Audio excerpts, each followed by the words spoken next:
आज हमारा टॉपिक है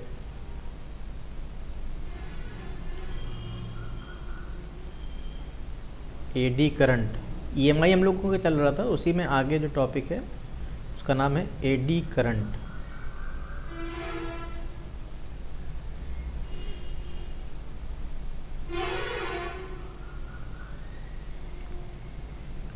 चलिए शुरू करते हैं। एडी करंट क्या होता है, ठीक है। पहली बात देखते हैं एडी करंट होता क्या है। इसकी डिस्कवरी की थी एक साइंटिस्ट थे, फिजिसिस्ट थे, उनका नाम था फोकॉल्ट। 1875 के आसपास उन्होंने ये डिस्कवरी की थी। क्या डिस्कवर किया था वो सुनिए। हम लोग जानते हैं कि अगर मेरे पास एक लूप है, ठीक है, और इस लूप के अंदर अगर मैग्नेटिक फ्लक्स को आप चेंज करेंगे, मतलब इससे गुजरने वाली जो मैग्नेटिक फील्ड लाइंस हैं इनको आप चेंज करेंगे। फ्लक्स क्या होता है आप लोग पीछे पढ़ चुके हैं। तो फ्लक्स को चेंज करने का मतलब, ओहो,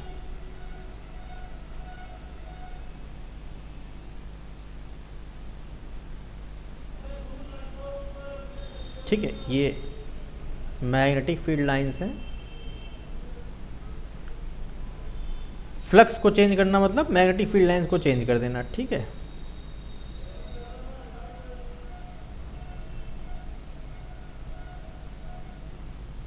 ओके, तो हम लोग पढ़ चुके हैं कि जब ऐसा होगा यानी मैग्नेटिक फील्ड लाइंस चेंज होंगी यानी कि फ्लक्स चेंज होगा, तो इस कॉइल के एंड पर एक ईएमएफ जनरेट हो जाएगा। मान लेते हैं इस तरीके से ईएमएफ इधर मान लेते हैं माइनस हो गया, इधर मान लेते हैं प्लस हो गया, एक ईएमएफ जनरेट हो जाएगा।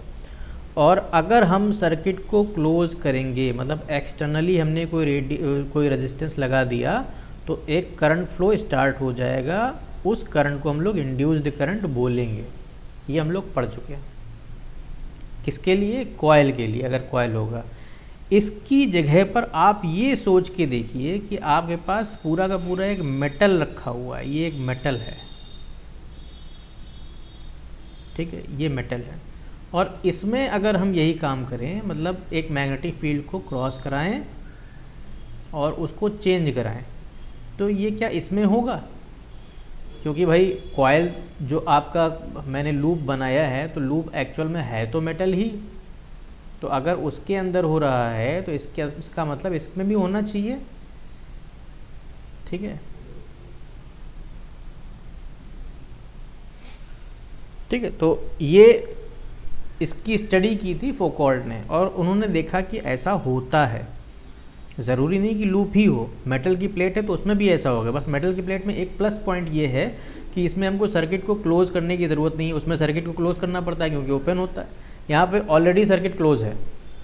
अब क्लोज होने का मतलब ये है कि जिस वजह से ईएमएफ यहाँ पे जनरेट हो रहा था, वो वजह तो यहाँ पे भी होनी चाहिए ना, कॉज तो यहाँ पे भी होना चाहिए ना। कॉज क्या था भाई? सेकेंड लॉ में आपने पढ़ा था कि ईएमएफ का डायरेक्शन वो इस तरह से होगा कि वो अपने में होने वाले चेंज का हमेशा अपोज करेगा। तो इसका मतलब इसमें भी चेंज हो रहा है ना। पहले फ्लक्स अगर जीरो था और अब फ्लक्स हो रहा है, इसका मतलब चेंज हो रहा है। तो इसका मतलब अपोज तो अभी भी करना चाहिए ना। है तो कंडक्टर, है तो मेटल, तो अपोज अभी भी करेगा। तो उस अपोज के चलते ये एक बना लेता है मैग्नेटिक फील्ड, और मैग्नेटिक फील्ड बनाने के लिए चाहिए करंट। तो इस कंडक्टर के अंदर, इस मेटल शीट के अंदर इस तरह से करंट फ्लो स्टार्ट हो जाता है। ये जो सर्कल मैंने डॉटर बनाया है, ये करंट है, इंड्यूस्ड करंट। ये जो इसके अंदर फ्लो हो रहा है, इसके अंदर चल रहा है, ये करंट है। और इस तरीके से सर्कल के फॉर्म में चलता है, ऐसे सर्कुलर फॉर्म में ऐसे करंट चलता रहता है, सर्कल के फॉर्म में चलते हैं। जिस तरीके से पानी में अगर आप पत्थर फेंकिए तो वो वेव्स नहीं आती सर्कुलर शेप में, बिल्कुल वैसा ही, वैसे करंट आता है। और ये करंट सिर्फ आता है इस वजह से क्योंकि उसको इसका अपोज करना है कि पहले अगर मैग्नेटिक फील्ड नहीं थी तो अभी भी मैग्नेटिक फील्ड नहीं होनी चाहिए। तो इस डायरेक्शन की वो मैग्नेटिक फील्ड बनाने के लिए अपने में करंट को फ्लो कराता है। अब ये जो करंट है वो इस तरह से सर्कुलर शेप में आ रहा है, और सर्कुलर शेप मतलब जैसे पानी में होती है तो उसको हम लोग बोलते हैं एडी है, भंवर है, हिंदी में बोलते हैं भंवर है, तो इसका नाम एडी रख दिया गया इंग्लिश में। तो एडी करंट का मतलब सिर्फ इतना ही है, ऐसा करंट जो भंवर जैसा है, तो इसके अंदर करंट आता है, ठीक है। और इसी को नाम दे दिया गया क्या? एडी करंट, ठीक है। बस यही एडी करंट है। तो कहने का मतलब ये है कि किसी भी मेटल शीट में अगर आप मैग्नेटिक फ्लक्स चेंज करेंगे, when a metal sheet is placed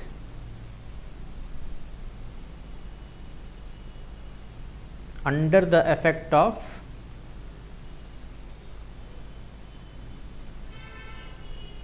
changing magnetic field,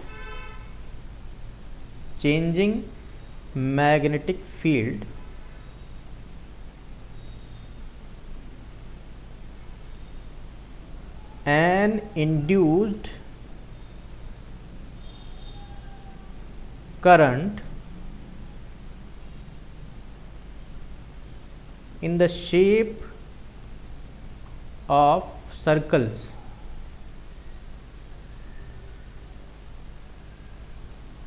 flows through the volume, पूरे के पूरे वॉल्यूम में होता है, volume of the metal sheet.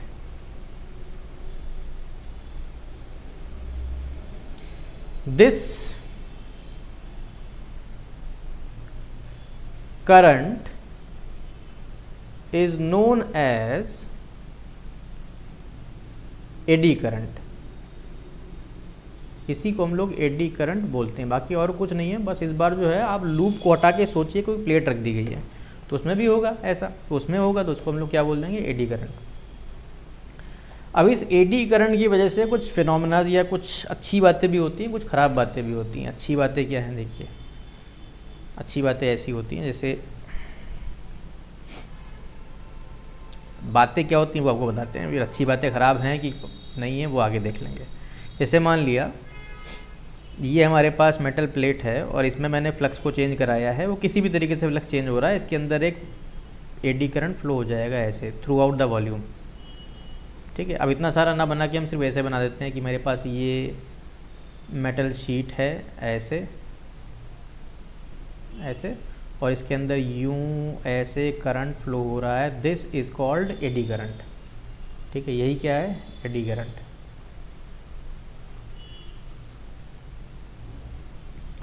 Okay, अब इस एडी करंट के बारे में आपको सोचना है। सोचना क्या है, देखिए करंट जहाँ पर होता है, ठीक है, करंट जहाँ पर भी आता है तो इसका मतलब चार्जेस मूव कर रहे हैं, और चार्जेस मूव कर रहे हैं तो रेजिस्टेंस अगर ज़्यादा हुआ तो करंट की वैल्यू को घटा सकता है, रेजिस्टेंस अगर कम हुआ तो करंट की वैल्यू को बढ़ा सकता है। ठीक है, तो हमारा जो ये मेटल का शीट है या जो भी मेटल है, इसके अंदर कुछ ना कुछ रेजिस्टेंस होगा, कुछ ना कुछ क्या होगा, आर। इस आर की वजह से करंट इसके अंदर जब फ्लो होगा तो रेजिस्टेंस क्या करता है, कुछ एनर्जी को लॉस करता है। किस फॉर्म में, हीट के फॉर्म में, आप लोग पढ़ चुके हैं। तो कुछ एनर्जी लॉस होगी हीट के फॉर्म में, कितनी होगी, I²RT, आप लोग पीछे पढ़ चुके हैं, इतनी एनर्जी लॉस होगी। अब वो बात तो ठीक है, एनर्जी जो लॉस होगी उसका होगा क्या, भाई हीट के फॉर्म में लॉस करेगा, तो हीट के फॉर्म में लॉस करेगा तो क्या होगा, ये मेटल शीट आपकी धीरे धीरे गर्म होने लगेगी, हॉट, और गरम इतनी गर्म हो जाती है कि रेड तक हो जाती है गर्म होते होते, और रेड होने के बाद ये मेल्ट भी हो सकती है।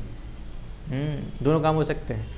तो एडी करंट का एक फ़ायदा तो ये है कि अगर हमने इसको इतना करंट दे दिया, यानी इतना इसके अंदर फ्लक्स को चेंज कर दिया कि इसमें जो करंट फ्लो हो रहा है उसकी वजह से ये रेड हॉट हो जाए और फिर बाद में मेल्ट हो जाए, तो ऐसा भी हो सकता है। ये काम हम लोग करते हैं एक स्पेशल टाइप की फर्नेस में, जिसको बोलते हैं इंडक्शन फर्नेस। ठीक है, तो इंडक्शन फर्नेस में एक्चुअल में हम लोग काम क्या करते हैं, मेटल शीट से चेंजिंग मैग्नेटिक फील्ड को या मैग्नेटिक फ्लक्स को चेंज कराते हैं, जिसकी वजह से वो धीरे धीरे गर्म हो जाता है, गर्म होते होते धीरे धीरे मेल्ट हो जाता है। उसमें किसी भी तरह की फ्लेम का या किसी भी और तरह के केमिकल रिएक्शन का वगैरह का यूज़ नहीं किया जाता है, सिर्फ करंट को फ्लो कराया जाता है, वो भी एसी करंट होता है। एसी करंट में अपने आप ही फ्रीक्वेंसी चेंज होती रहती है, तो फ्लक्स भी चेंज होता रहता है, तो वो धीरे धीरे मेल्ट हो जाता है उसी के अंदर, तो वो इंडक्शन फर्नेस कहलाती है। ठीक है, तो इसका मतलब एडी करंट क्या करता है, हीट लॉस करता है। एडी करंट करता क्या है, हीट को लॉस कर देता है, हीट के फॉर्म में लॉस करता है एनर्जी को। दूसरा, अगर मान लिया मेरे पास एक मैग्नेट है, सपोज ये मैग्नेट है और ये अपनी कोई मैग्नेटिक फील्ड बनाए हुए है, यहाँ पर मेरे पास एक ऐसी शीट है, ये इस शीट को हम लेके जा रहे हैं इस तरफ सम वेलोसिटी से। तो क्या होगा, होगा ये कि जैसे ही इसको आगे ले जाएंगे तो इसकी मैग्नेटिक फील्ड इससे लिंक होने लगेगी, इसकी मैग्नेटिक फील्ड इससे लिंक होने लगेगी, तो ये करेगा उसका अपोज कैसे करेगा, अपने में एडी करंट को फ्लो करेगा, तो ये तो अपने में एडी करंट को तो फ्लो कराएगा, और वो एडी करंट आया क्यों, इस तरफ की मैग्नेटिक फील्ड बनाने के लिए, तो इस तरफ की मैग्नेटिक फील्ड वो बनाएगा, और कहने का मतलब ये है कि अगर वो इस तरफ की मैग्नेटिक फील्ड बनाएगा तो वो इसका अपोज कर रहा है, और अपोज करने से होगा क्या, इस मेटल शीट की स्पीड धीरे धीरे कम हो जाएगी, और हो सकता है वो यहाँ जाके पूरी तरीके से इसकी स्पीड क्या हो जाए, 0। ठीक है, तो आपका एडी करंट और क्या कर सकता है, तो eddy current as a stopper भी काम कर सकता है, किसी भी चीज़ को रोकने के लिए काम आ जाता है हमारा क्या, एडी करंट। इसको हम लोग यूज़ कर लेते हैं, मैग्नेटिक ब्रेक्स वगैरह में यूज़ किया जाता है, तो ये इसके कुछ एप्लीकेशंस भी हो जाएंगे। अब कुल मिला के एडी करंट हमारे पास दो तरह के काम कर लेता है, एक क्या करता है, किसी भी मेटल को गला सकता है, पिघला सकता है, ठीक है, दूसरा किसी भी चलती हुई चीज़ को रोक सकता है, तो उसको हम लोग इस्तेमाल कर लेते हैं किसमें, मैग्नेटिक ब्रेक्स में। ये एप्लीकेशंस हैं, आपको याद रखने हैं। एक एप्लीकेशन क्या हो गई, इंडक्शन फर्नेस में, जिसमें हम लोग पिघला देते हैं, किसी भी स्क्रैप मेटल को पिघलाते हैं by the use of eddy current, ठीक है। उसमें एक चेंजिंग मैग्नेटिक फील्ड फ्लो कराई जाती है जो मेटल से लिंक्ड हो जाती है, उसके अंदर एडी करंट फ्लो हो जाता है मेटल स्क्रैप के अंदर, और वो उस एडी करंट की वजह से वो धीरे धीरे रेड हो जाता है और धीरे धीरे मेल्ट हो जाता है, ठीक है, हीट लॉस होने की वजह से। दूसरा क्या है कि आपका एडी करंट किसी भी चीज़ को रोकने के भी काम आ सकता है, स्टॉप करना हो, रोकना हो, तो उसमें भी एडी करंट काम आ जाता है, तो उसको हम लोग यूज़ कर लेते हैं किसमें, मैग्नेटिक ब्रेक्स में। और ट्रेन वगैरह जो होती हैं उसमें मैग्नेटिक ब्रेक्स लगी होती हैं। क्या काम होता है, जैसे हमारे जो व्हील्स होते हैं वो जब चल रहे होते हैं तो उसके अंदर उसमें एक ड्रम होता है, वो किसका होता है, मेटल का होता है, और उसमें हम लोग अगर मुझे रोकना है तो उसमें हम लोग एक मैग्नेटिक फील्ड फ्लो कराते हैं, strong magnetic field, changing magnetic field, वो भी चेंजिंग होनी चाहिए, चेंजिंग मैग्नेटिक फील्ड फ्लो कराते हैं जो उस ड्रम के मेटल से लिंक्ड हो जाती है। अब जब वो ड्रम के मेटल से लिंक्ड हो जाती है तो होता क्या है कि वो उस मोशन का, क्योंकि जिस तरफ वो घूम रहा है, रोटेशन उसका जिस तरफ हो रहा है, उसका वो अपोज करने लगता है, और जब वो उसका अपोज करने लगता है तो धीरे धीरे हमारी ट्रेन रुक जाती है। तो ट्रेन में या महंगी महंगी गाड़ियों में मैग्नेटिक ब्रेक्स का इस्तेमाल किया जाता है। ये आपकी एप्लीकेशन है। एक एप्लीकेशन और है कि हम लोग हमारे पास इंडक्शन मोटर होता है, तो इंडक्शन मोटर में भी हम लोग यूज़ कर लेते हैं एडी करंट का। अब उसमें क्या है, उसमें हमने एक फ्रेम बना दिया ऐसा। अब ये फ्रेम ऐसा है, इसके अंदर मैग्नेटिक फील्ड फ्लो होगी, ऐसे इस डायरेक्शन में मैग्नेटिक फील्ड होगी, ठीक है। और यहाँ पे हमने लगा दिया क्या, सिंपल सा एल्यूमिनियम वगैरह का हमने लगा दिया एक मेटल, ठीक है, बस मेटल लगाया है और कुछ नहीं किया, सिर्फ एक मेटल है। अब होता क्या, जैसे ही मैग्नेटिक फील्ड इस तरीके से फ्लो होना शुरू होती है तो ये इस मैग्नेटिक फील्ड का अपोज करता है, तो वो इस अपोज के चक्कर में जब ये आपका मेटल इसका अपोज कर रहा होता है, मेटल अपोज क्यों करेगा, इसके वॉल्यूम के अंदर एक एडी करंट फ्लो हो जाएगा, तो जब वो अपोज कर रहा होता है तो इसके ऊपर मैग्नेटिक फील्ड के डायरेक्शन में फोर्स लगना शुरू हो जाता है, तो ये मैग्नेटिक फील्ड के डायरेक्शन में घूमना शुरू हो जाता है, तो हमारा इंडक्शन मोटर हो जाता है। तो इंडक्शन मोटर का इस्तेमाल कहाँ होता है भाई, इंडक्शन के मोटर का इस्तेमाल आपकी ड्रिल मशीन वगैरह में होता है, उसके अंदर इंडक्शन मोटर लगी होती है, ठीक है। तो आपके तो 3 ये यूज़ हो गए, एप्लीकेशन हो गए एडी करंट के, आपको ध्यान रखना है, ठीक है। एक जगह और यूज़ हो सकता है, आपने देखा होगा, नाम सुना होगा, डेड बीट गैल्वेनोमीटर,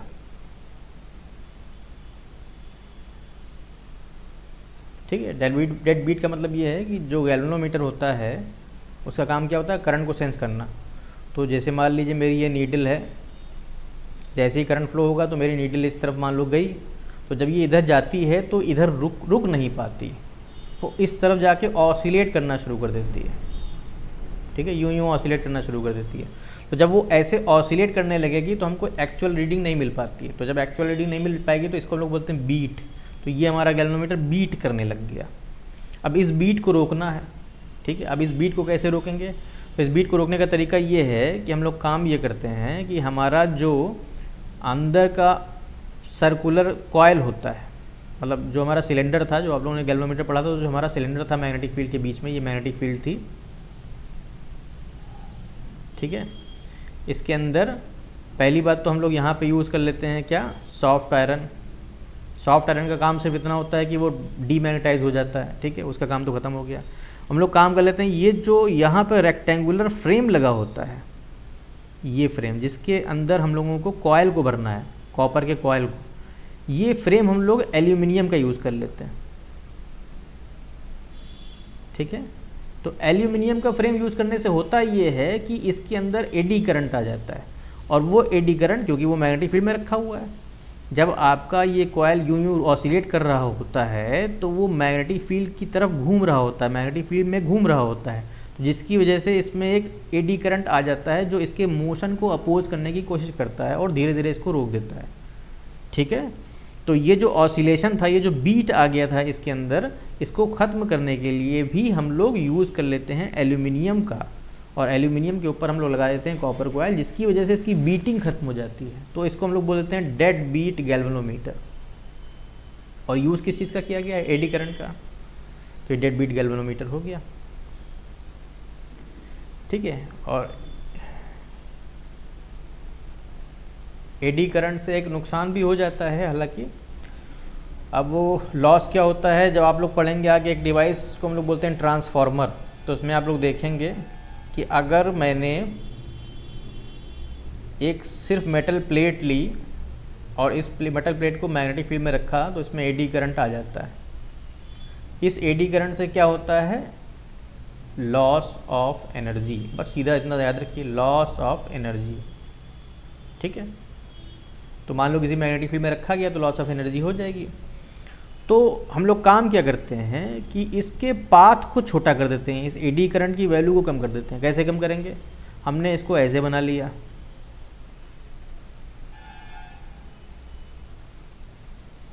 अब एडी करंट जो होगा वो छोटा सा होगा, इधर होगा, इधर होगा, ऐसे होगा। अब ये एडी करंट की वैल्यू छोटी हो गई। दूसरी बात ये है कि अब एडी करंट को ज़्यादा जाना पड़ेगा, इसका सफ़र ज़्यादा लंबा हो जाएगा, इसकी लेंथ बढ़ जाएगी। तो लेंथ बढ़ जाने से क्या होगा, जितना लंबा जाएगा, जितना लंबा उसको ट्रैवल करना पड़ेगा, उसके लिए रेजिस्टेंस उतना ज़्यादा हो जाएगा। रेजिस्टेंस उतना ज़्यादा होगा तो करंट की वैल्यू डिक्रीज़ हो जाएगी। तो इस तरीके से करंट की वैल्यू को डिक्रीज़ कर देते हैं हम लोग, तो हमारा लॉस ऑफ एनर्जी हो जाता है कम। करंट की वैल्यू डिक्रीज़ हो जाती है, लॉस ऑफ एनर्जी कम हो जाती है। इसको हम लोग यूज़ करते हैं ट्रांसफार्मर में। तो ट्रांसफार्मर में हम लोग सीधे जो कोर होता है, इसमें वायर को लपेटा, कॉपर वायर को लपेटा जाता है, उसमें हम लोग एक ही मेटल का यूज़ ना करते हुए उसमें मेटल की स्ट्रिप्स को यूज़ करते हैं, और हर एक स्ट्रिप्स वार्निश्ड होती है, ठीक है, यानी इंसुलेशन की उसमें एक परत लगी होती है ताकि एडी करंट की वैल्यू को कम किया जाए, ताकि हमारी लॉस ऑफ एनर्जी कम हो, ठीक है। तो ये तो एडी करंट के बारे में था, उसकी एप्लीकेशंस थी, मैंने आपको समझा दिया है, आप पढ़ सकते हैं अपनी बुक में। इसमें कुछ सिर्फ समझने वाला है, कोई मैथमेटिक्स नहीं है। आगे बढ़ेंगे हम लोग, और हमारा टॉपिक है आज का सेल्फ इंडक्शन।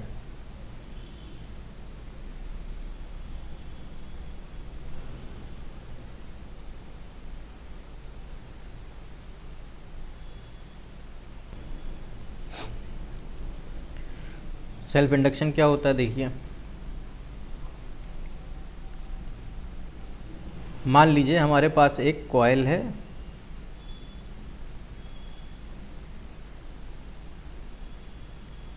ठीक है, ये हमारे पास एक कॉइल हो गया, और इस कॉइल को हमने एक बैटरी से कनेक्ट किया हुआ,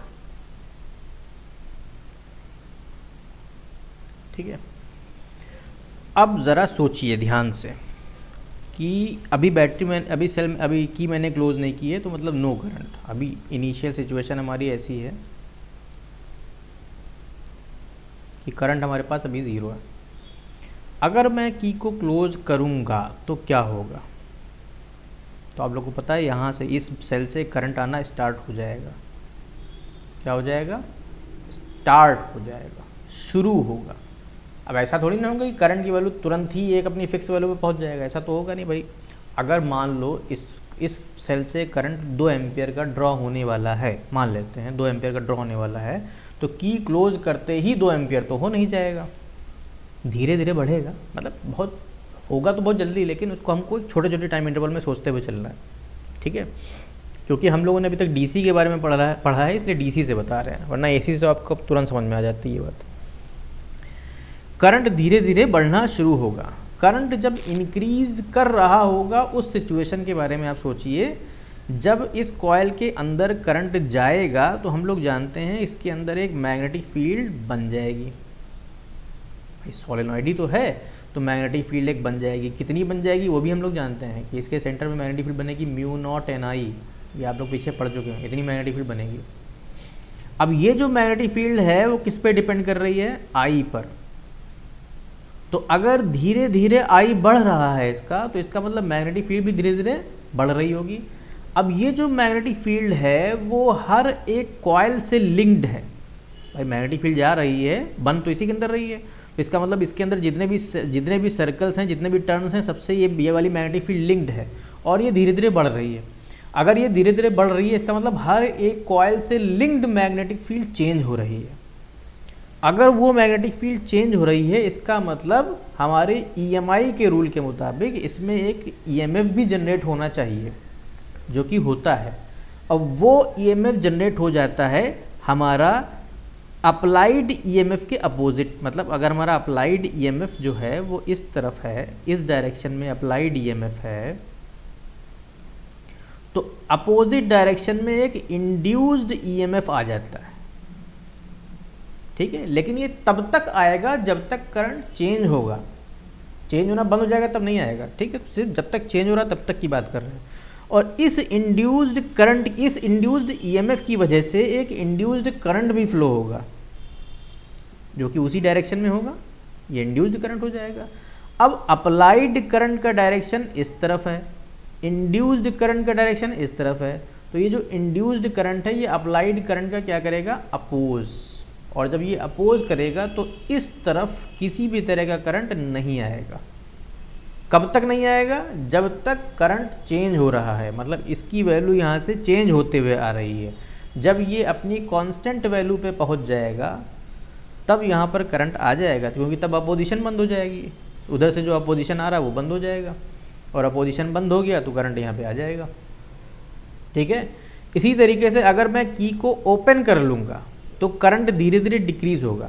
अब सिचुएशन हम वो वाली मान लेते हैं जिसमें मैंने क्या किया, की को ओपन कर दिया। ठीक है, अब मैंने की को ओपन कर दिया। की को ओपन करेंगे तो क्या होगा? करंट की वैल्यू धीरे धीरे, यहाँ पे जो करंट है वो धीरे धीरे डिक्रीज करेगा। तुरंत थोड़ी ना ज़ीरो हो जाएगा, धीरे धीरे करंट डिक्रीज करेगा। तो जब करंट डिक्रीज हो रहा होगा तो मैग्नेटिक फील्ड भी डिक्रीज हो रही होगी। ठीक है, तब क्या करेगा? तब क्या होगा? भाई EMF तभी तो इंड्यूस होता है जब मैग्नेटिक फील्ड चेंज होती है, फ्लक्स चेंज होता है, तो इसमें फिर से इंड्यूस्ड EMF आएगा। लेकिन वो इंड्यूस्ड EMF उस डायरेक्शन में आएगा इस बार कि अपने में होने वाले चेंज का अपोज कर रहा है। अब इस बार इसमें चेंज क्या हो रहा है? इस बार इसमें जो मैक्सिमम मैग्नेटिक फील्ड थी इस बार वो डिक्रीज हो रही, कम हो रही है, तो उसको बढ़ाने के लिए ये आएगा। तो बढ़ाने के लिए जब आएगा तो अपना EMF जो इंड्यूस्ड होगा उसको इस डायरेक्शन में कर लेगा, और इस डायरेक्शन में करके इसी डायरेक्शन में वो करंट को फ्लो कराएगा, इंड्यूस्ड करंट, ताकि जितना करंट आ रहा था या जितनी मैग्नेटिक फील्ड बनी हुई थी उतनी बनी रहे, तो इस डायरेक्शन में अपना एक करंट को फ्लो करा देगा। तो इस बार वो क्या कर रहा है भाई? अप्लाइड EMF के डायरेक्शन में है, मतलब सपोर्ट कर रहा है इस बार। ठीक है, तो इस बार सपोर्ट कर रहा है अगर मैंने की को ओपन कर दिया तो। अब देखो, सपोर्ट करे या अपोज करे हमें उससे फ़िलहाल कोई मतलब नहीं है। हमें मतलब सिर्फ इस बात से है कि ये जो इंड्यूस्ड EMF आ रहा है वो किस वजह से आ रहा है। तो उसका रीज़न सिंपल सा है, अगर मैंने इस कॉइल में कोई भी चेंजिंग करंट फ्लो कराया तो EMI के रूल के अकॉर्डिंग इसमें अपना एक खुद का इंड्यूस्ड EMF डेवलप हो जाएगा और उसकी वजह से एक इंड्यूस्ड करंट फ्लो हो जाएगा। This phenomena is known as self induction. ठीक है, बस इसी फिनोमेना को हम लोग बोलते हैं self induction. When a changing current flows in a coil, then an EMF induced in the coil itself. This phenomena is called self induction. ठीक है, बस इसी फिनोमेना को हम लोग सेल्फ इंडक्शन बोलते हैं, यही हमारे लिए सेल्फ इंडक्शन है। ठीक है, अब सेल्फ इंडक्शन तो समझ लिया फिनोमेना। अब कुछ टर्मोलॉजीज़ की बात कर लेंगे। तो इसमें एक टर्म होता है जिसको हम लोग बोलते हैं कोएफिशिएंट ऑफ सेल्फ इंडक्शन।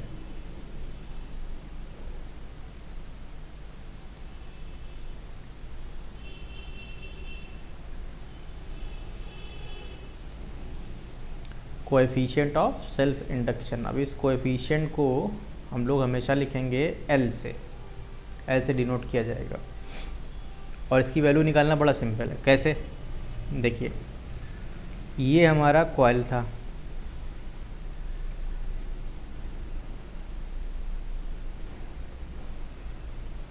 इस कॉइल में नंबर ऑफ टर्न्स हम मान के चल रहे हैं n। ठीक है,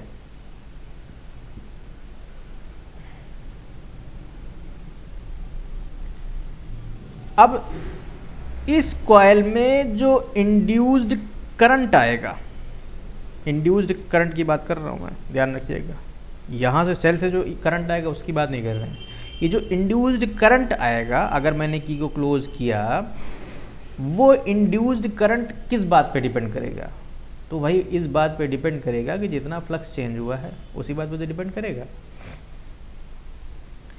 तो अगर एक लूप का फ्लक्स मैंने फाई मान लिया, चलिए फाई बी लिख देते हैं, मैग्नेटिक फ्लक्स, तो इसमें कितने लूप हैं? N loop. तो ये एन टाइम्स फाई इतना फ्लक्स आएगा। ठीक है, इतना फ्लक्स आएगा और इसी फ्लक्स के चेंज होने पर ही तो इंड्यूस्ड ईएमएफ आएगा या इंड्यूस्ड करंट फ्लो होगा। तो कह सकते हो ये जो फाई है ये डायरेक्टली प्रोपोर्शनेट है किसके? करंट के। ठीक है, डायरेक्टली प्रोपोर्शनेट का आप साइन हटाएंगे तो एक कांस्टेंट आएगा और उसी कांस्टेंट को हम लोग बोलेंगे एल। तो हमारा ये फार्मूला बन गया। या आप एल के फॉर्म में लिखना चाहे तो एल के फॉर्म में लिख सकते हो, L is equal to N times phi upon I. ठीक है, N times phi upon I, phi मतलब मैग्नेटिक फ्लक्स है। अब बात कर लेते हैं इसके यूनिट की। तो भाई इसका यूनिट जो है हेनरी होता है, एच से लिखा जाता है, याद रखना है। दूसरा यूनिट लिखना चाहें लिख सकते हैं, फाई का यूनिट, फ्लक्स का यूनिट होता है वेबर और आई का यूनिट एम्पियर। अगर आपको फ्लक्स का यूनिट वेबर में लिखना अच्छा नहीं लगता है तो आप लिख सकते हो भाई फाई का यूनिट क्या हो सकता है, और बी ए कॉस थीटा होता है ना, तो टेस्ला मीटर स्क्वायर पर एम्पियर, ऐसे लिख सकते हो। अगर आपको टेस्ला से लिखना अच्छा नहीं लगता, देखिए यूनिट खाली यही है, आपको याद यही रखना है। मैं इतना सिर्फ इसलिए आपको बता रहा हूँ ताकि आप डायमेंशन लिख सकें।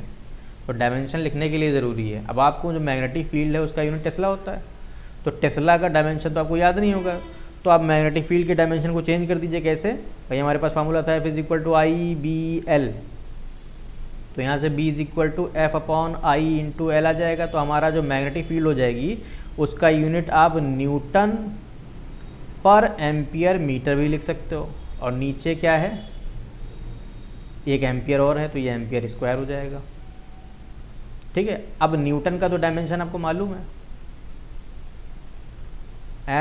MLT-2।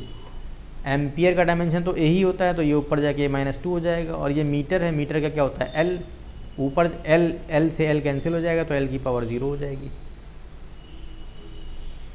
तो हमारा डायमेंशन क्या हो गया सेल्फ इंडक्शन का, MT-2 A-2, ये डायमेंशन हो गया। और ये स्केलर क्वांटिटी है,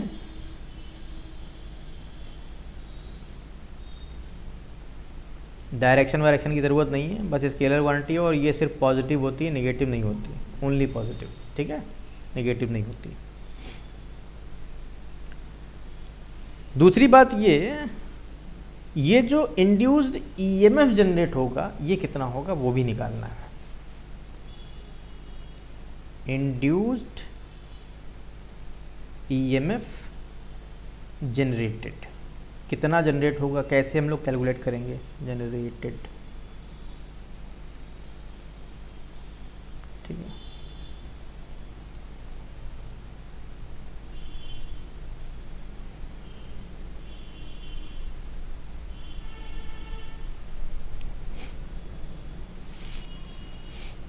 ठीक है। EMF इज इक्वल टू होता क्या है भाई, N D phi by D T, यही तो होता है। फाई की वैल्यू यहाँ से रखो, ये इस फार्मूले से फाई की वैल्यू रखो, फाई की वैल्यू कितनी आ जाएगी एल आई अपॉन एन, ठीक है। तो यहाँ से वैल्यू रखो D by D T of L I upon N, ये रख दिया हमने फाई की वैल्यू। एन को बाहर ले लो तो एन कैंसिल हो जाएगा, तो EMF is equal to N से एन कैंसिल, एल को बाहर कर लिया क्योंकि कांस्टेंट है, मेरे पास आ गया D I by D T. यानी इसमें जो EMF जनरेट होगा, इस सेल्फ इंडक्शन में जो EMF इंड्यूस्ड होता है वो इस बात पे डिपेंड करेगा कि उसमें करंट कितना चेंज हो रहा है। देखो ये D I by D T आया, तो करंट कितना चेंज हो रहा है तो उस बात पे डिपेंड करेगा कि EMF कितना इंड्यूस्ड हो रहा है। तो अगर करंट बहुत ज़्यादा चेंज हो रहा है तो इंड्यूस्ड EMF बहुत ज़्यादा होगा, तो करंट कम चेंज हो रहा है तो इंड्यूस्ड EMF कम होगा। दूसरी बात, एल की वैल्यू जितनी ज़्यादा होगी इंड्यूस्ड EMF उतना ज़्यादा होगा, एल की वैल्यू जितनी कम होगी इंड्यूस्ड EMF उतना कम होगा। अब एल किन बातों पर डिपेंड करता है ये हम लोग अभी आगे देखेंगे, ठीक है। उससे पहले एल तो हम लोग यूनिट तो बता ही चुके हैं, एल का यूनिट आप यहाँ से निकालना चाहें तो यहाँ से भी आ सकता है, ठीक है।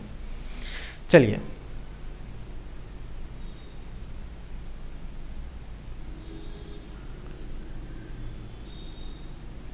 Self induction of long solenoid.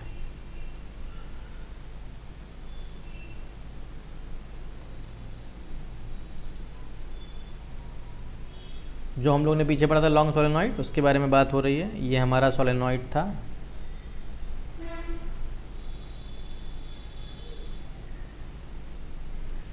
इसमें नंबर ऑफ टर्न्स हम मान लेते हैं n, इसकी लेंथ फ़िलहाल के लिए मान के चल रहे हैं स्मॉल l, और इसकी टर्न डेंसिटी हो जाएगी कैपिटल N अपॉन L, ठीक है। ये चीज़ें तो पहले से मालूम होती हैं,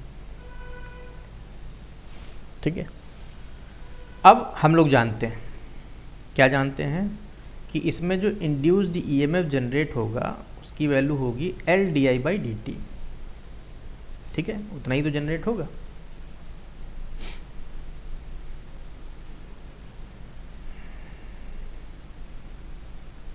ठीक है। वो अपोज करे क्या करे उससे मतलब नहीं, लेकिन इंड्यूस्ड EMF कितना जनरेट होगा L D I by D T, ठीक है। अगर आपको एल से नहीं अच्छा लगता तो आप सीधे जो है इसी फार्मूले से लगा सकते हो N D phi by D T, ठीक है।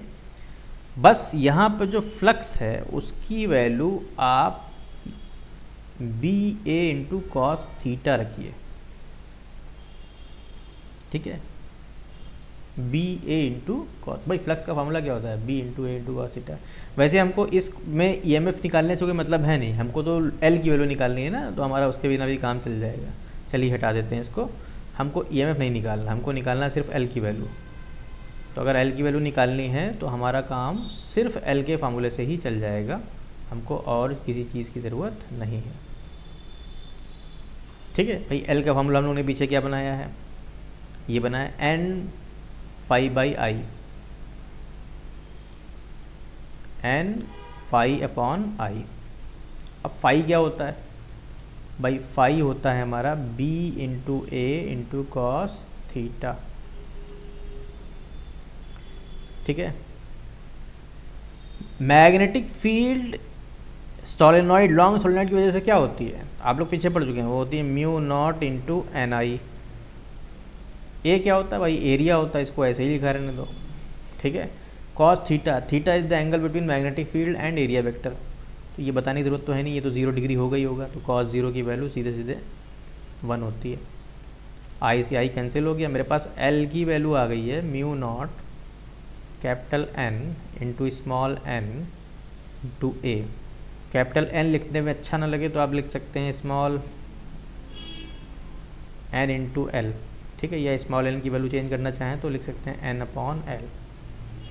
तो L is equal to mu naught N square upon L आ जाएगा मेरे पास ऐसे, ठीक है। अब ये फार्मूला याद रखना चाहें रख सकते हैं, या इसको आप स्मॉल एन में लिखना चाहें तो उसको स्मॉल एन में लिख सकते हैं, इससे कोई फ़र्क नहीं पड़ता। इम्पॉर्टेंट क्या बात है वो आपको बताना चाह रहे हैं। हमारा जो एल है वो किन किन बातों पे डिपेंड कर रहा है। पहली चीज़ वो डिपेंड कर रहा है मीडियम पर, ठीक है। म्यू नॉट का मतलब मीडियम पे डिपेंड कर रहा है। अगर एयर रहेगी या वैक्यूम रहेगा तो एल कम रहेगा, एयर और वैक्यूम आ जाएगा तो एल बढ़ जाएगा, हट जाएगा तो बढ़ जाएगा।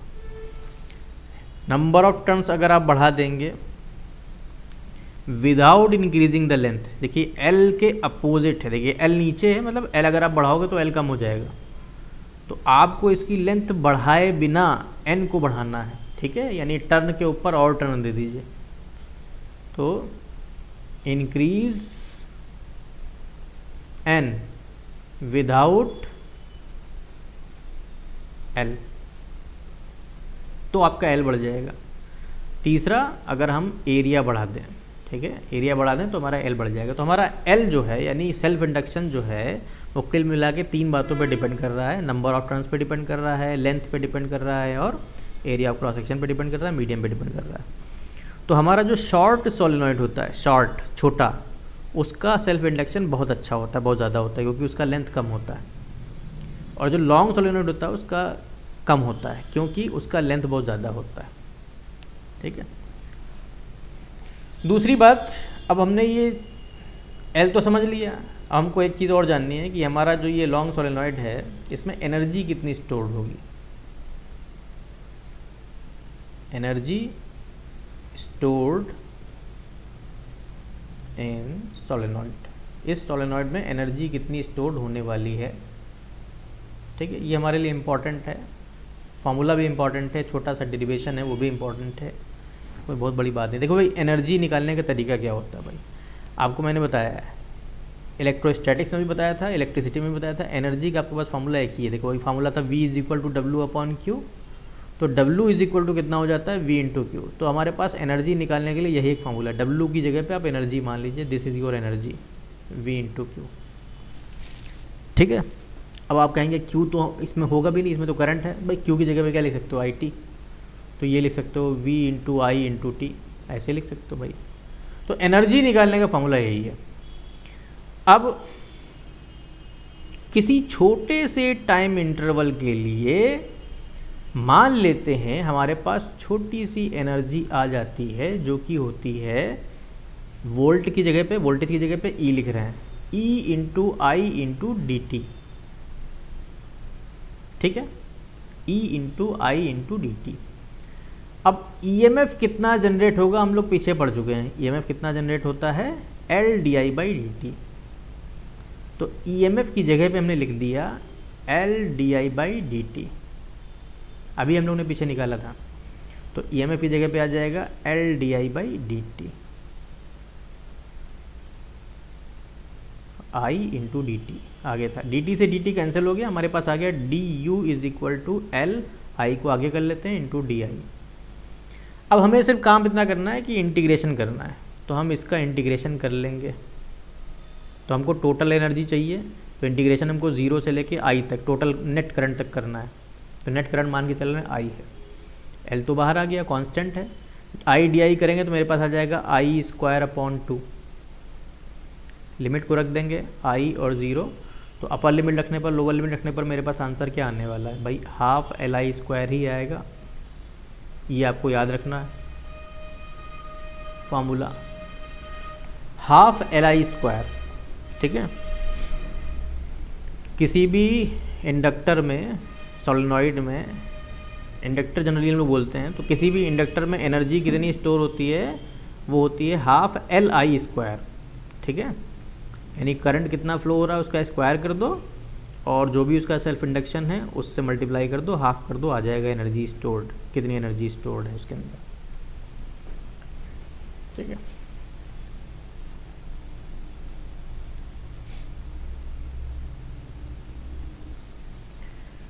अब इस सेल्फ इंडक्शन की वजह से कुछ फिनोमेना भी हो जाते हैं, ठीक है। हम लोग जनरली प्रैक्टिकल लैब में यूज़ कर लेते हैं, क्या होते हैं वो जनरली समझ लीजिए, बस समझने वाली बात है तो बता देते हैं। हमारा जो रेजिस्टेंस बॉक्स होता है, ठीक है, उसके अंदर जो रेजिस्टेंस होता है भाई वो कैसे होता है, रेजिस्टेंस बॉक्स हमारा कुछ ऐसा होता है,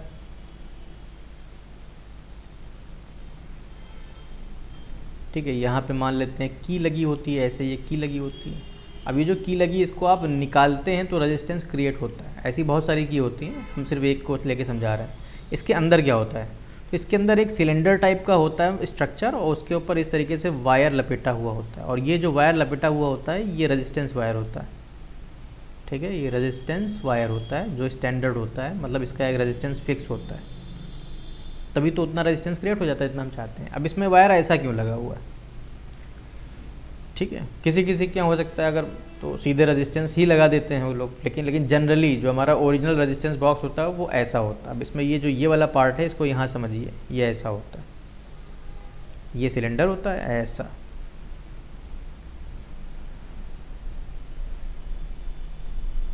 और इसके अंदर वायर इस तरीके से होता है, लपेटा हुआ होता है यूं। ठीक है, अब ये जो वायर लपेटा गया है ना, यही बात इंपॉर्टेंट है। ये वायर जो है, दो वायर होते हैं भाई, एक वायर आएगा और एक वायर जाएगा, भी तो दो वायर हुआ ना।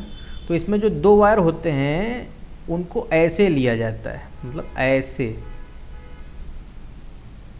और अब ये वाला जो पार्ट है, अब इसको पूरा का पूरा ऐसे लपेटा जाता है। ठीक है, तो मतलब हमारा जो लपेटा हुआ पार्ट होगा वो कुछ ऐसा दिखेगा, समझाने के लिए बता रहे हैं। ठीक है, यहाँ से पूरा का पूरा एक साथ आएगा।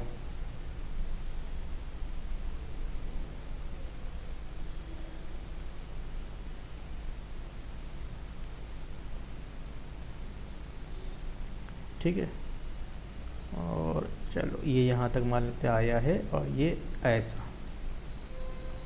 अब यहाँ से जिसको जहाँ जाना वो चला जाएगा। तो इसको हम लोग बोलते हैं डबली वाउंड।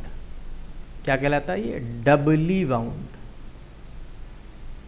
तो हम लोग इसमें जो रेजिस्टेंस वायर है वो डबली वाउंड करके लगाते हैं, डबली वाउंड करके लगा होता है। उसकी वजह सिर्फ इतनी सी है कि अगर हम सिंगली वाउंड करेंगे तो इसमें एक जैसे ही करंट फ्लो होगा इसमें एक सेल्फ इंडक्शन आ जाएगा, और उस सेल्फ इंडक्शन की वजह से करंट आउटसाइड में एक्सटर्नल सर्किट में करंट थोड़ा लेट आएगा।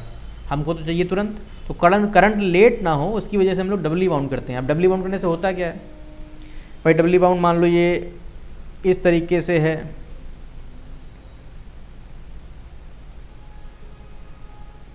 ठीक है, ये डबली वाउंड करके आपको बता देते हैं हम।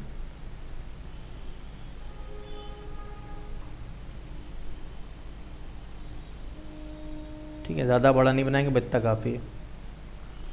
ठीक है, ये डबली वाउंड मैंने किया है, सिंगल वाउंड नहीं है। तो होगा क्या कि करंट यहाँ से जाएगा, ऐसे जाएगा, और यहीं से घूम के वापस भी आएगा।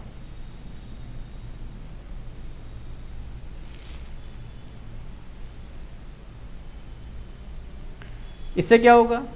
इससे ये होगा कि जाने वाला करंट और आने वाला करंट साथ साथ है। तो अगर जाने वाला करंट आने वाला करंट साथ साथ है तो मैग्नेटिक फील्ड अगर इधर की बनेगी तो इधर की भी बनेगी, तो नेट मैग्नेटिक फील्ड कितनी हो जाएगी? ज़ीरो। तो जब नेट मैग्नेटिक फील्ड जीरो हो जाएगी तो ना सेल्फ इंडक्शन होगा ना मैग्नेटिक फील्ड बनेगी, तो ना मैग्नेटिक फील्ड बनती ना सेल्फ इंडक्शन होता है। तो सेल्फ इंडक्शन जब होता नहीं है तो हमारा ईएमएफ यानी कि हमारा जो करंट है आउटसाइड में एक्सटर्नल सर्किट में वो लेट नहीं आता है।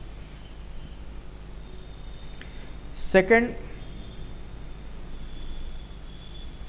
यही काम हम लोग व्हीटस्टोन ब्रिज में भी कर लेते हैं। जैसे व्हीटस्टोन ब्रिज क्या मतलब, कोई भी पोटेंशियोमीटर वगैरह वाला कोई भी हमारा प्रैक्टिकल है जिसके अंदर गैल्वेनोमीटर इस्तेमाल होता है। कोई भी हमारा ऐसा प्रैक्टिकल जिसके अंदर हम लोग इस्तेमाल करते हैं किसका? गैल्वेनोमीटर का।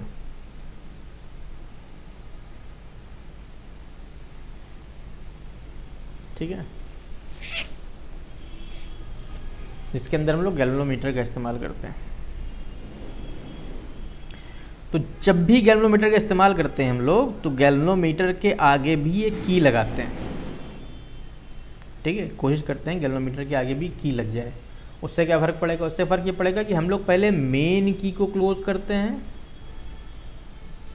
फिर गैल्वेनोमीटर की को क्लोज करते हैं।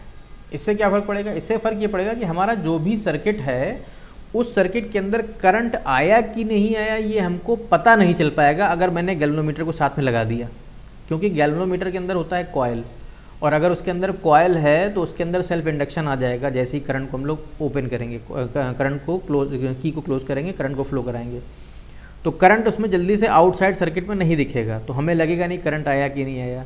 तो ऐसा ना हो, इससे प्रिकॉशनरी हम लोग काम क्या करते हैं, गैल्वेनोमीटर को रिमूव कर देते हैं इनिशियली। पहले सर्किट में करंट को फ्लो कराते हैं, जब उसमें सर्किट में करंट आ जाता है, जब हमें मालूम हो जाता है कि सर्किट में करंट आ गया है, तब हम लोग गैल्वेनोमीटर की को क्लोज करते हैं। तो बस ये एक प्रिकॉशन है जिसका यूज़ हम लोग करते हैं सेल्फ इंडक्शन से बचने के लिए।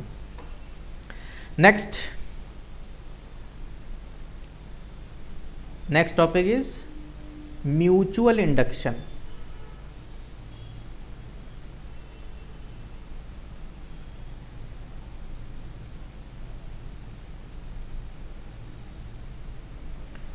म्यूचुअल इंडक्शन क्या है? नाम से लग रहा है कि इसमें कम से कम 2-3 लोग होंगे तभी तो म्यूचुअली काम होगा। भाई म्यूचुअली काम तभी होता है जब 2 से ज़्यादा लोग हों, 1 से ज़्यादा लोग हों, तभी तो म्यूचुअल होगा। तो यहाँ पे भी 2 कॉयल हैं, इस बार यहाँ पर 1 कॉयल नहीं है, 2 कॉयल हैं। एक कॉयल होगा जिसको हम लोग प्राइमरी कॉयल बोलेंगे, और दूसरा जो कॉयल होगा उसको हम लोग सेकेंडरी कॉयल बोलेंगे। ठीक है, तो ये हमारा सेकेंडरी कॉयल है।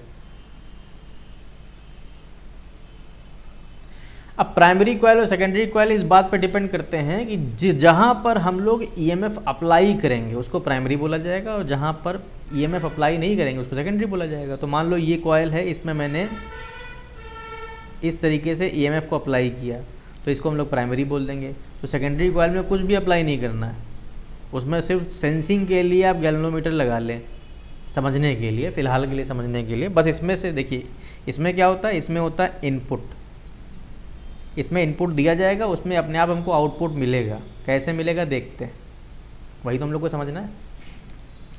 जैसे ही आप करंट को फ्लो कराएंगे, यानी करंट हमारा चेंज होने लगेगा। देखिए चेंजिंग करंट इंपॉर्टेंट है, यहाँ पे करंट क्या हो जाए, चेंज होने लगे। तो जब इस सर्किट में करंट चेंज होने लगेगा तो इसमें एक मैग्नेटिक फील्ड जनरेट होगी जो सेकेंडरी कॉयल से लिंक होगी, और हम लोग जानते हैं इसके अंदर जो मैग्नेटिक फील्ड जनरेट होगी वो करंट पे डिपेंड करती है। तो अगर करंट चेंज हो रहा होगा तो इसके अंदर मैग्नेटिक फील्ड भी चेंज हो रही होगी, और मैग्नेटिक फील्ड चेंज हो रही होगी तो ये मैग्नेटिक फील्ड सेकेंडरी कॉयल से लिंक्ड है। तो changing magnetic field secondary coil से लिंक्ड हो जाएगी, जिसकी वजह से इसके अंदर एक इंड्यूस्ड ईएमएफ जनरेट हो जाएगा, और इंड्यूस्ड ईएमएफ जनरेट हो जाएगा, सर्किट को क्लोज करेंगे तो एक इंड्यूस्ड करंट फ्लो हो जाएगा। सेकेंडरी कॉयल में कुछ भी नहीं किया गया है, उसमें अपने आप ईएमएफ आ गया है, अपने आप करंट फ्लो हो गया है। ठीक है, लेकिन ये काम तब होगा जब दोनों होंगे कॉयल, इसीलिए इसको बोला जाता है म्यूचुअल इंडक्शन। अब इसमें इस वाले कॉयल में आप अप्लाई कर सकते हैं ईएमएफ, तो इसमें इंड्यूस्ड हो जाएगा, इसमें अप्लाई किया तो इसमें इंड्यूस्ड हो जाएगा। तो ये दोनों की वजह से हो रहा है आपस में, इसीलिए इसका नाम है, इस फिनोमेना का नाम है mutual induction. When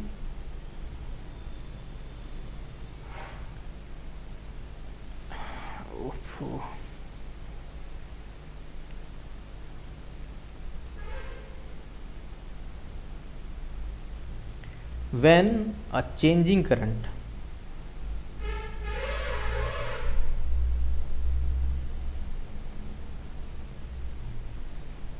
flows in primary coil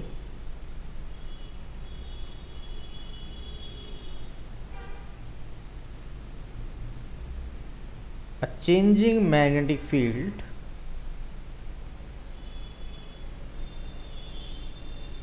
developed that is linked with the secondary coil.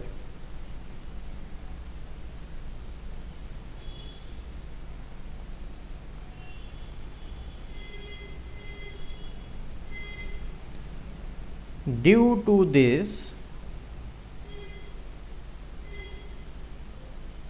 an induced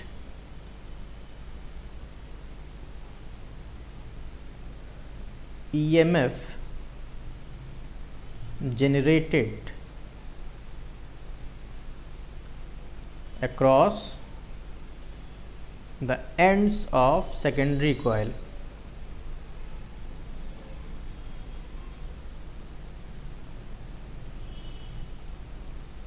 ठीक है। This phenomena is known as mutual induction. भाई इस फिनोमेना को हम लोग क्या बोलते हैं, म्यूचुअल इंडक्शन बोल देते हैं। अब फिनोमेना तो समझ लिया, हमको क्या चाहिए, टर्म्स चाहिए। तो इसमें जो टर्म होगा उसको हम लोग बोलेंगे coefficient of mutual induction, coefficient of mutual induction.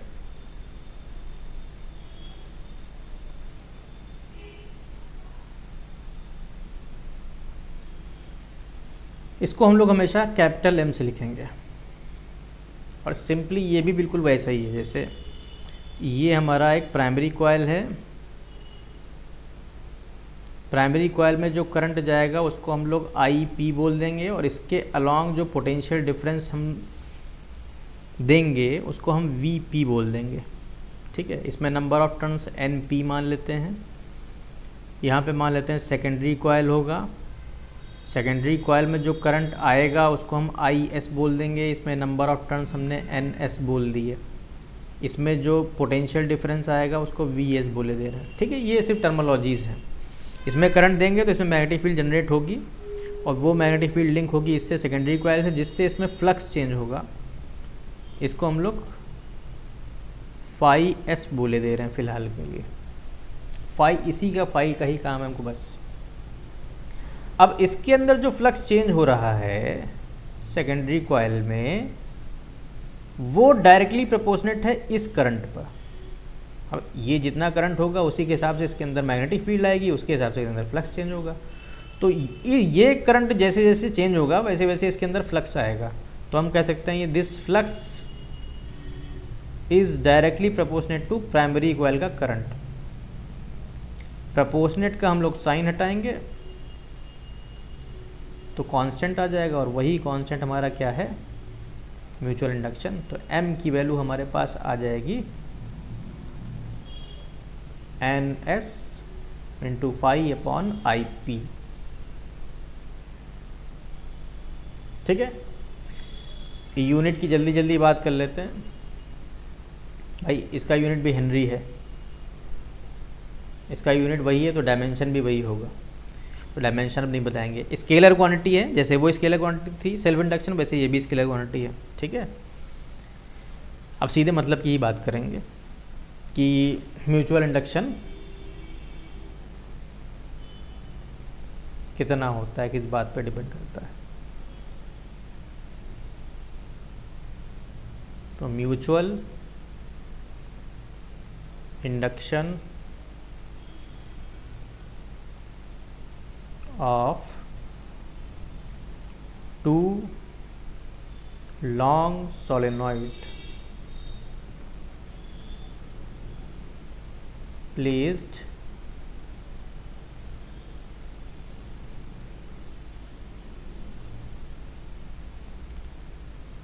हम फिलहाल के लिए यहाँ पे पैरेलल लिखे दे रहे हैं, फिर आपको बताएंगे बाद में।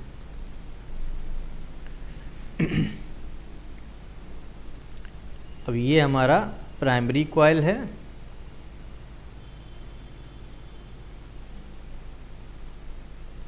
इसमें ईएमएफ हम देंगे वीपी, करंट इसमें जाएगा आईपी, नंबर ऑफ टर्न्स हैं इसमें एनपी, और ये हमारा है सेकेंडरी कॉइल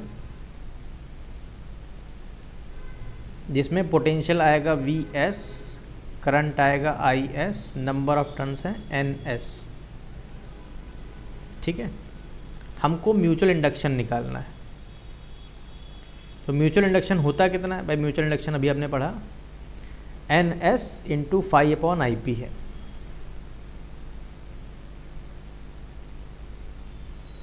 अच्छा, फ्लक्स भी सेकेंडरी में है तो ध्यान रखना है, फ्लक्स ये सेकेंडरी कॉइल का है। अब समझिए सेकेंडरी कॉइल में जो फ्लक्स है वो किस बात पे डिपेंड करेगा। भाई फ्लक्स का फॉर्मूला क्या होता है, भाई फ्लक्स का फॉर्मूला होता है magnetic field into area into cos theta, ये तो होता है। किस मैग्नेटिक फील्ड की वजह से, भाई वो वाली मैग्नेटिक फील्ड जो इस कॉइल ने बनाई थी। तो इस कॉइल ने कितनी मैग्नेटिक फील्ड बनाई होगी, तो वो होगी म्यू नॉट, टर्न डेंसिटी फिलहाल के लिए हम स्मॉल एन पी मान के चल रहे हैं, ठीक है। तो N P into I P. भाई मैग्नेटिक फील्ड बनाई थी प्राइमरी कॉइल ने, तो सारी क्वांटिटी तो उसी की यूज़ होगी ना मैग्नेटिक फील्ड के लिए। एरिया, एरिया के लिए भी हम फिलहाल कुछ नहीं कर रहे हैं, उसको हम एज इट इज़ लिखा रहने दे रहे हैं, ठीक है। एरिया की बात हम बाद में करेंगे। क्या हमने किया, चलिए अच्छा एरो बना है ये, ओके। कॉस थीटा तो कॉस जीरो होगा, तो उसको मैंने ऐसे ही लिखा रहने दिया। इसकी बस वैल्यू सीधे उठा के रखते हैं हम, तो बात की बात करते हैं। m is equal to N S, इसकी वैल्यू हो जाएगी B A into cos theta upon I P. तो एन एस बी की जो फाई की वैल्यू आई वो सीधे वो रख रहे हैं, अरे सीधे वो वैल्यू रख लेते हैं, mu naught N P I P into A upon I P. I P से आई पी कैंसिल, हमारा जो म्यूचुअल इंडक्शन आया है वो है N S into N P into mu naught into area, ठीक है। हमारा म्यूचुअल इंडक्शन बस इन बातों पे डिपेंड करता है, प्राइमरी कॉइल की टर्न डेंसिटी, सेकेंडरी कॉइल के नंबर ऑफ टर्न्स, मीडियम और एरिया। अब एरिया के बारे में हम बात करते हैं, एरिया क्या है। तो देखिए यहाँ पे एरिया क्या मतलब है, देखिए हमारे जो प्राइमरी कॉइल है उसका एरिया मान लेते हैं इतना बड़ा है, और हमारा जो सेकेंडरी कॉइल है उसका एरिया मान लेते हैं इतना बड़ा है, ठीक है। ये बड़ा एरिया है लार्ज के लिए L, और ये छोटा एरिया है स्मॉल। अब जो मैग्नेटिक फील्ड लाइंस बनेंगी वो ऐसे होकर जाएंगी, तो सोच के देखिए कि कौन सी मैग्नेटिक फील्ड लाइंस लिंक्ड होंगी। तो भाई लिंक तो उतनी ही होनी जो छोटे वाले एरिया है, तो इसका मतलब यहाँ पे कौन सा एरिया लेना चाहिए, स्मॉल वाला लेना चाहिए। आप इसका उल्टा भी सोच सकते हैं कि मान लीजिए हमारे पास जो प्राइमरी कॉइल है उसका एरिया छोटा है और जो सेकेंडरी कॉइल है उसका एरिया बड़ा है, तो प्राइमरी कॉइल से जो मैग्नेटिक फील्ड बनेगी वो तो सिर्फ इतनी ही होगी ना।